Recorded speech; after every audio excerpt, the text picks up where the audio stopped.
Hello manager, ஏன் இத்தனை தடவை கால் பண்ணிருக்கீங்க? என்ன விஷயம்? சார் சிவா சார் உங்களுக்கு கால் பண்ணலையா? அவங்களும் தான் நிறைய கால் பண்ணியிருக்காங்க. உங்ககிட்ட தான் பேசிட்டு அவர்கிட்ட பேசணும்னு இருக்கேன். சரி, அதை விடுங்க. என்ன விஷயம் சொல்லுங்க. சார் உங்க அப்பா தவறிட்டாரு. என்ன என்ன சொல்றீங்க? சீனிவாசன் சார் இறந்துட்டாரு. எப்போ? என்னாச்சு? ஏன் எனக்கு இன்ஃபார்ம் பண்ணல?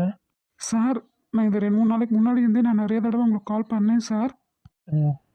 உங்க அப்பா கொஞ்சம் உடம்பு முடியாம இருந்தாரு. நீங்க ஃபோன் எடுக்கல அப்படிங்கறதால சிவா சாருக்கு கூப்பிட்டு இன்ஃபார்ம் பண்ணேன். ம்.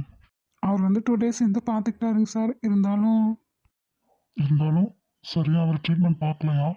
இல்லை சார், இல்லை அப்படியெல்லாம் சொல்ல முடியாது. நல்லா தான் பார்த்துக்கிட்டாரு. நம்ம ஹாஸ்பிட்டலில் வச்சே தான் பார்த்தோம். அப்புறம் என்ன திடீர்னு? சார் அப்பாவுக்கும் வயசாச்சுலங்க சார். உடம்பு அந்த அளவுக்கு ஒத்துழைக்கல. அதான் ம். கொள்ளி வைக்கிறது ஈமச்சடங்கு எல்லாமே சிவா சாரே பார்த்துக்கிட்டாருங்க சார். இப்போ அங்கே தான் இருக்காரா? அவர்கிட்ட ஃபோன்